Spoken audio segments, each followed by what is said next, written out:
Have you ever been on Interstate 70 in the United States? Because that's what this video is going to be all about. It was dubbed the I-70 killer, and it's an unidentified American serial killer. On the screen you can see various sketches they have created of this person, but so far they have yet to figure out who it really was. Now all of this took place in the 1990s. From 1992 to possibly 1994 they wrote.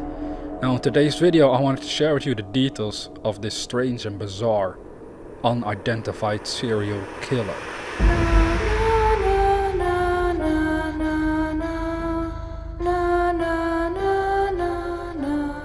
The killing spree began on April 8, 1992 with the murder of 26-year-old Payless Shoe Source manager Robin Falder in Indianapolis.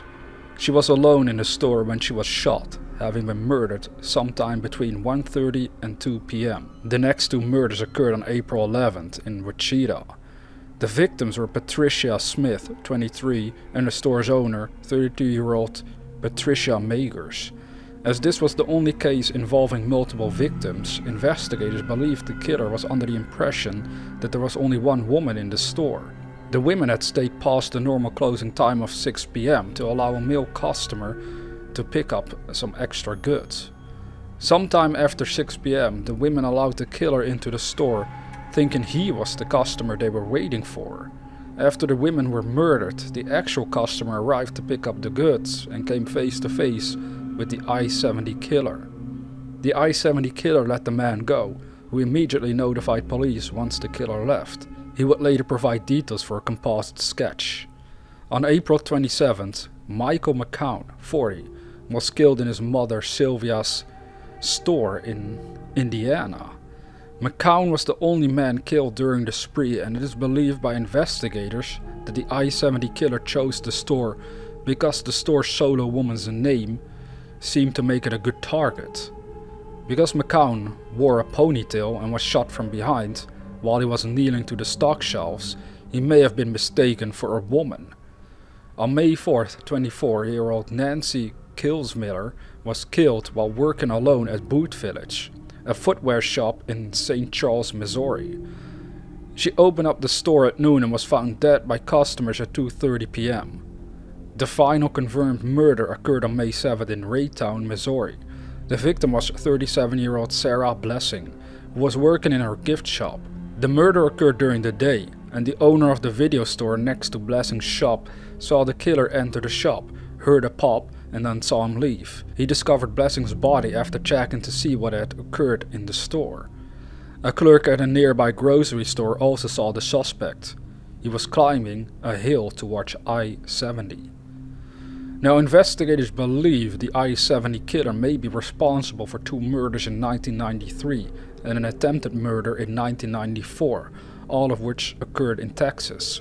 The two murder victims were 51-year-old Mary Glasscock, who was killed on September 25, 1993 in Fort Worth at the Imperium Antiques store, and 22-year-old Amy Vess, who was shot to death in a dance apparel store in Arlington on November 1st. The surviving victim was Vicky Webb, 35, who was shot on January 15, 1994 in Houston at the Alternatives gift shop.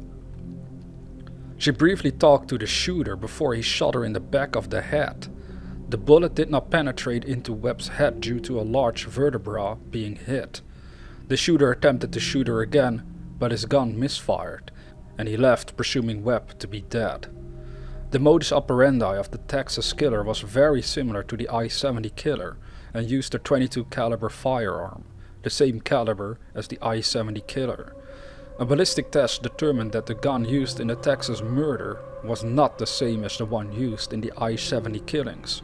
However, so investigators have not been able to confirm that the I-70 killer was responsible for the shootings in Texas. The murders were conclusively linked after a St. Charles detective suspected a connection. All of the murders were committed with a .22 caliber firearm, and the victims were usually petite young women with long dark hair. Aside from the Wichita murders, all the victims were alone. All were shot in the back of the head. None of the scenes had any signs of sexual assault, and while all stores were robbed, Robbery appeared to be a secondary motive, as all the stores were small and specialty businesses, which did not have much money. The murders took place at slow times of day when the stores were deserted, such as after lunch or around closing time. They were all in strip malls near I-70. Based on witness testimonies, police strongly believed the murder weapon may have been what they call, I think, an Interstate Scorpion pistol or an Emma Work ET-22 pistol. Man, I've never heard those names. Sorry about that. Just with many other words in America, just so you know, right? Well, they have not, however, been able to rule out any other .22 caliber firearm models.